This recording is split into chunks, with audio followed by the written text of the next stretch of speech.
Maria, I'm glad to see you're safe. Almost 8 o'clock in the evening there. When you look out the window, what do you see in Kharkiv? Well, I actually have no possibility now to look at the window because today there will have a shelling starting early morning, and then at about 8 a.m. in the morning, the rocket struck the main administrative building in Kharkiv, which is 2 kilometers from where I live, so in walking distance from my home. And it was a huge explosion. And after that, the shelling continued, and there were reports that the residential areas are under heavy shelling, and they know that kind of old Soviet buildings which get which are destroyed very easily. And we've got numerous losses among civilians, and also the critical infrastructure objects are under the strikes, under this shelling. So apparently they're trying to get to shell the heating station and probably the electricity stations.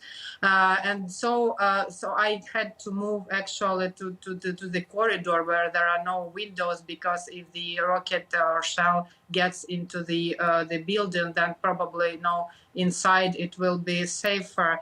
And in the evening there was these terrifying sounds of bombarders and fighters flying quite near the place where I live, and I have seen reports that they have struck 4 bombs on in the areas where there is this critical infrastructure objects inside the city.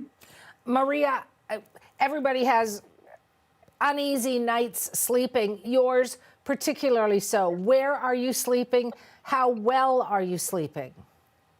Well, before that, I was sleeping in the bedroom because it has a balcony. So I was supposing that if the shell gets into the house, so I won't be too close to the actual the side or to the wall. But today I will probably move also to the corridor, because, as I've said, it is inside the apartment, and I probably will feel more safe here. But then these sounds of constant and systematic shelling, and then now this especially these fighters, that's like high, very loud sound of the flying jet near your house, and that makes you feel very uneasy.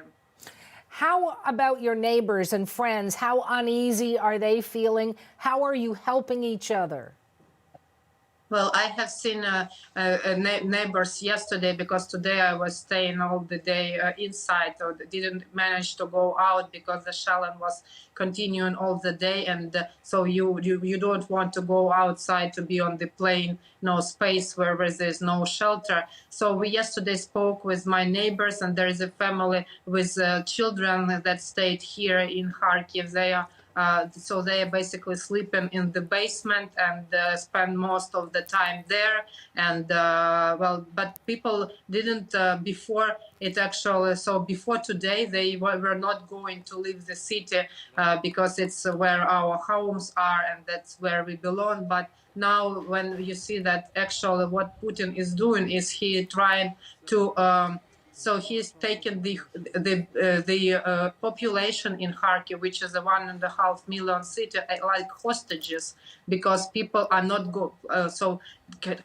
cannot go outside. You cannot go and get any food, and there are no supplies to the city, no transportation. So you're like hiding all the time from this intense shelling. So that's kind of very critical humanitarian crisis facing a big 1 million city right now. So I don't know what will be the consequences in the nearest days, because people with children, they would probably, in such critical situation, they would try to escape somehow. And we ask humanitarian organizations, international organizations throughout the world to hear what is happening here, because actually it's a war crimes committed against civilians, because you cannot, shell residential areas where people that cannot defend themselves. Maria, Canada, by the way, and this just came out today, $100 million more on the table for those humanitarian efforts. I have one final question for you.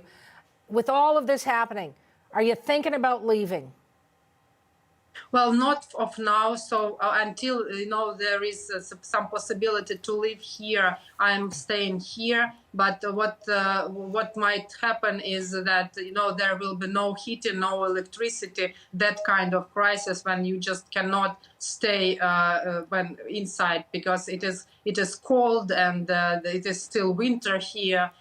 So I don't know. So for now, I'm staying, and I also need so kind of network and some connection, and that is also might become a problem very soon here because, as you have heard, the TV tower in Kyiv was hit by one of the missiles. So apparently they are now trying to destroy the infrastructure and also the networks.